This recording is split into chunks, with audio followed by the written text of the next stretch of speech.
From the Roxo Media House studios here in Fort Worth, this is Frogs Today. It's Friday, December 13th, and I'm your host, Agnes Emma-Nnopu, with women's basketball. It's finals week here with the semester coming to a close and Christmas break upon us.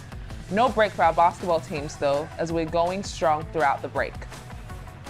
I'm Donovyn Hunter with women's basketball as well. The men's team is coming off a tough back-and-forth loss to Vanderbilt in the USLVM Coast to Coast Challenge at Dickies Arena on Sunday and host South Alabama on Monday in the Schulmeyer. And I'm Jovanovic with women's basketball, and we can't thank the city of Fort Worth enough as they showed up on Sunday night as we took on the reigning NCAA national champion, South Carolina. And with that game not going exactly as we planned, we're looking forward to rebound this Sunday and Tuesday as we wrap up our non-conference schedule before starting Big 12 play on the road next weekend. Number 20 ranked volleyball wraps up their record-breaking season with their third consecutive trip to the NCAA tournament, sweeping Hawaii in the first round before missing out on another first in program history, the Sweet 16, spoiled by number 14 ranked and 4th seed Oregon, beating the Frogs in 4 sets in the second round. Women's soccer is racking up with the postseason awards, with Seven Castaigne and Bella Diorio receiving All-American honors, while a host of others took all Midwest region honors. Head coach Eric Bell joins the show next week to talk about these selections in his recruiting class.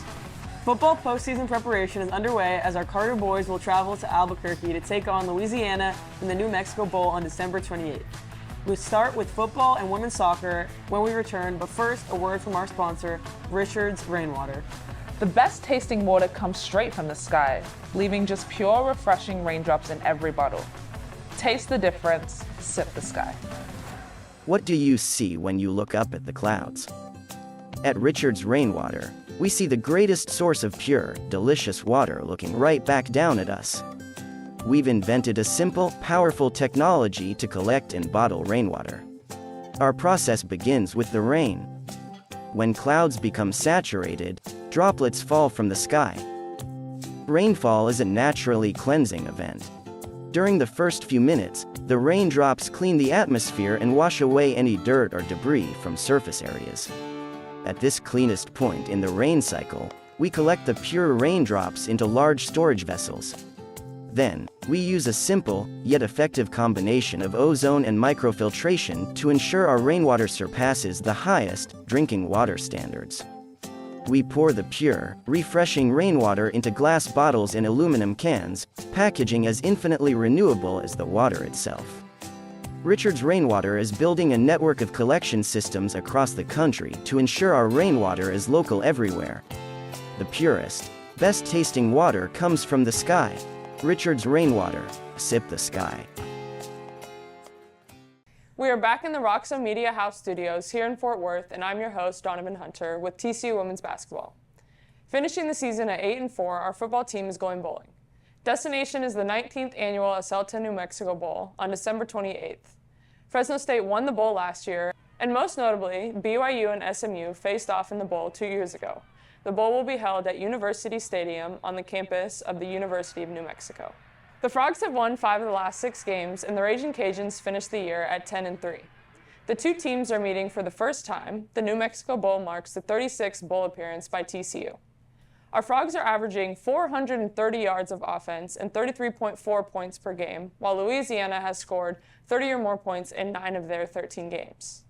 Head coach Sonny Dykes was a third grader the last time he was in Albuquerque, and TCU assistant quarterbacks coach Mark Calla is originally from Albuquerque. The team started practicing on Wednesday to prepare for the game and will leave on Christmas Day to head to New Mexico. Other football notes include 11 Frogs received all-conference recognition, highlighted by Jack Besh and Bud Clark. Josh Hoover is one of the best TCU quarterbacks in TCU history, only needing 205 yards to break Trevin Boykin's 2014 season record of 3,901. And lastly, the Horned Frogs signing class is rated number 1 in the Big 12 and number 20 nationally. Of the 31 signees, 20 of them will be enrolled next month. Turning to women's soccer, the Frogs finished their season in the second round of the NCAA tournament with a 14-4-2 record, ranked number 5, unbeaten in conference play, as the Big 12 regular season champs. Bella Diorio and Seven Castaigne were tabbed as All-Americans, and Oli Pena, Morgan Brown, and Caroline Kelly were honored as All-Midwest Region selections. On next week's show, we will be joined by head coach Eric Bell to talk about the season honors as well as their signing class. On the other side of the break, Una Jovanovic will be talking men's and women's basketball. We will be right back. Energy does everything for us. It's all-encompassing. We're all benefiting and affected from it. And it is something that we all need to know about. It is the glue that holds everything together. TCU is powering what matters, our future. We don't just talk about what's needed, we focus on results. The Ralph Lowe Energy Institute is creating a world where energy is affordable, sustainable, and reliable. We are back here at the Roxo Media House Studios, and I'm Una Jovanovic with women's basketball. Our basketball teams have been busy lately with Big 12 play starting next week. We finish up non-conference games this weekend and early next week. Both our teams were at Dickies this past Sunday, with the men's team coming off a big win over Big East Xavier to open up the U.S. LBM Coast to Coast Challenge against Vanderbilt. The game was a back-and-forth game with 15 lead changes and 13 ties, but in the end, the Commodores came out on top 83-74. 4 players scored in double digits, shooting their best percentage from 3, and despite the 21 fast break points, turnovers, missed free throws, and rebounding hurt the Frogs down the stretch.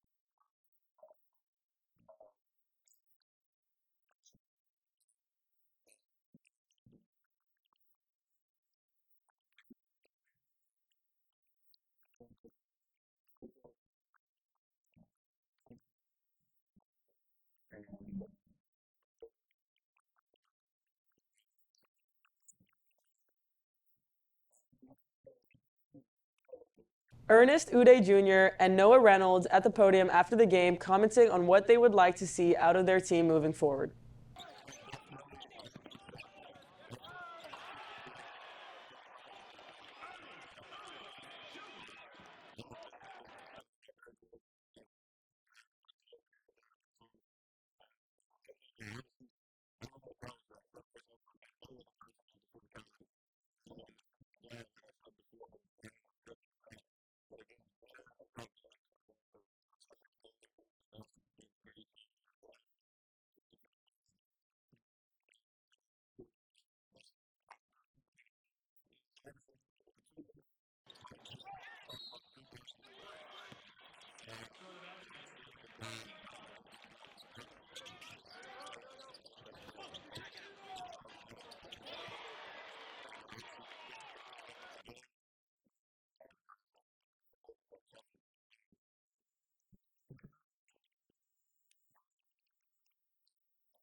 Reynolds spoke about transferring practice to games, and Coach Dixon stuck to that thought as well.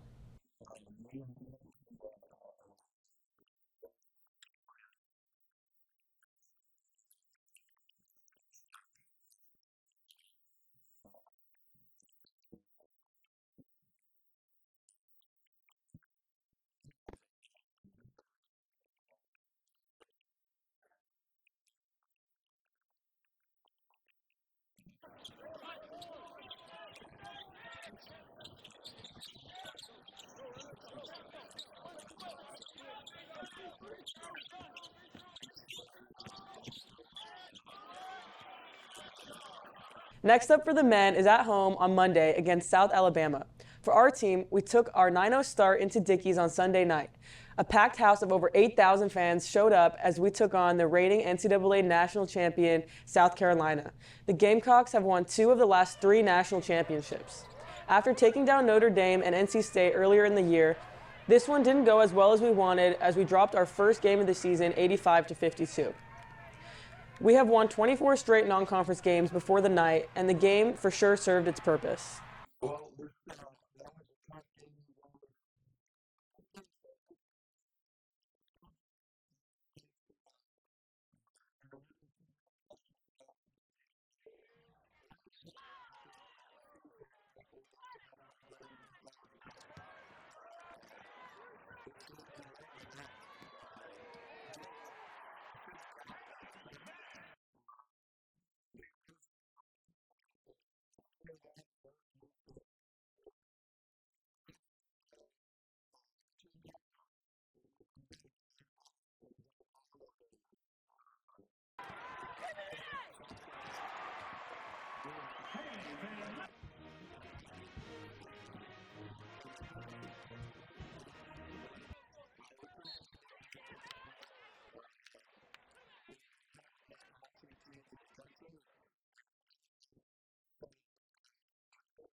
Haley Van Lith led our team with 21 points and 6 assists and talks about fixable mistakes and looks forward to another game like this later down the road.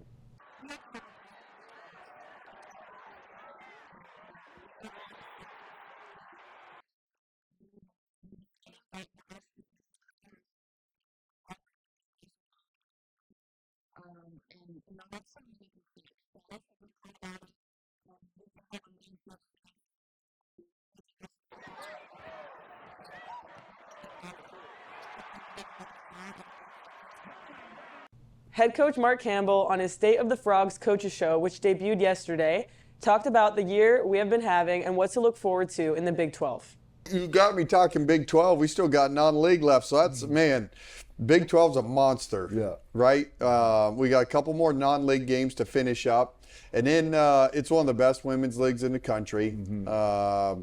And you got Kansas State and Iowa State, West Virginia, Baylor, Arizona, Utah. I mean, you just got a long list of women's programs with great coaches. And so we got our work cut out. But the non-league schedule has prepared us for this 18-game grind that we're about to embark on. And I think our opener is against Central Florida on the road. And so I know once we button up our non-league, and then you get a short Christmas break, and then it's game on. Our game honors the legacy of the late Army women's basketball head coach and younger sister of our men's head coach, Jamie Dixon. We play again Tuesday night before preparing to hit the road to open Big 12 play on December 21st. We will be back with Agnes Emma-Nnopu to wrap up the show with volleyball and programming highlights when we return.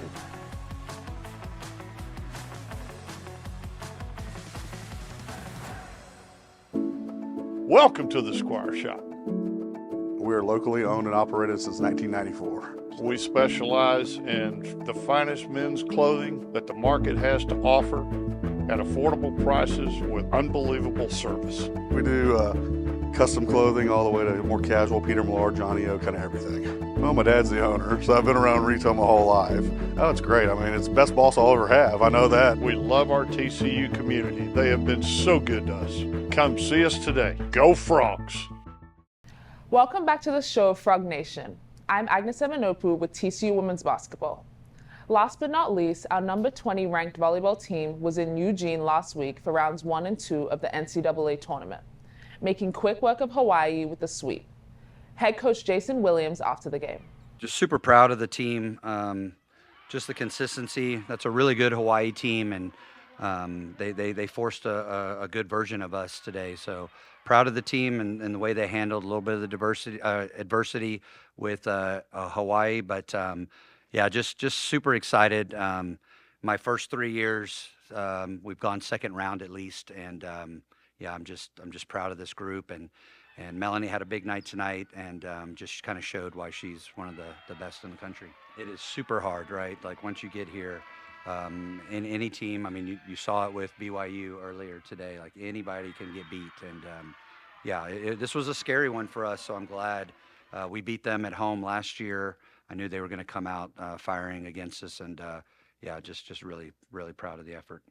Number 14 ranked and the 4th-seeded Oregon Ducks on the other side of the bracket took down High Point, setting up a second-round matchup against the Frogs. The Frogs picked up right where they left off, opening the match with a 25-19 first set win.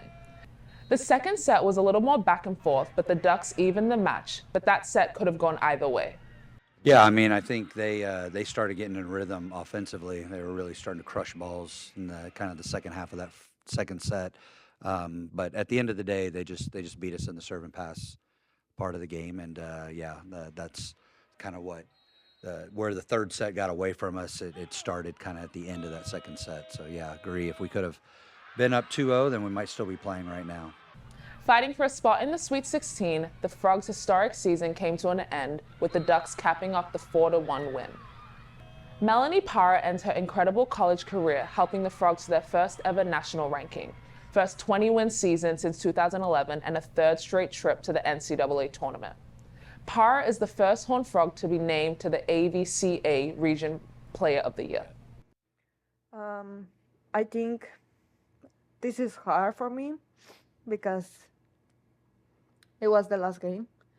But I feel like I can do something else like during the game, like probably I don't know, like help more my team, but they won like with a really good team, so I don't know, like I feel grateful for my team, and this is my last game, so just thank you, Jason, for that. Head coach Jason Williams talks about the impact the senior group made on this program, a senior group that was responsible for 3 consecutive NCAA second-round appearances, ending the season at 22-8 overall. So impactful for the program, right? Like you had said before with Cess, Kyle had mentioned in the locker room, but her first year was not a great year at TCU, right? And I don't even know if anybody on that roster thought of even getting this far. So to be able to change that quickly, she was a huge part of that. You know, Ash came in my first year. She's a huge part of like who we are as a team, you know, and then obviously Melanie coming in just from the volleyball piece was a program changer for us. And yeah, it's just we're just in the infant stages of what we're going to do. It obviously stings, you know, but not many people can say they've made it past the first round in the first 3 years. So we're super proud of that, and yeah, just looking forward to what's next. Junior Jalen Gibson was selected to the All-Southwest Region team with her career best numbers this season. All-American awards will be announced on December 18th. Exciting programming notes to bring you as Frogs Today will be just about everywhere this month. In case you missed our head coach, Mark Campbell, in his State of the Frogs show, which aired last night on frogstoday.com. Frogs Today will be traveling to Orlando as our team opens Big 12 play on December 21st at UCF, then heading west to the New Mexico Bowl, bringing you that coverage, and then west again as men's basketball opens conference play at Arizona on December 30th. Basketball pregame shows will kick off next week on Monday for the men and Tuesday for the women. Stay tuned for that. 90 minutes before tip-off on both nights at frogstoday.com. Thanks for joining us today, the only media outlet that covers all of TCU athletics. Stay connected for dynamic, original content right here at Frogs Today. For TCU Women's Basketball, my teammates Donovyn Hunter and Jovanovic, I'm Agnes Emma-Nnopu. For everyone here at Roxo Media House, this has been Frogs Today for Friday, December 13th. Thanks for watching. See you Sunday. Go Frogs.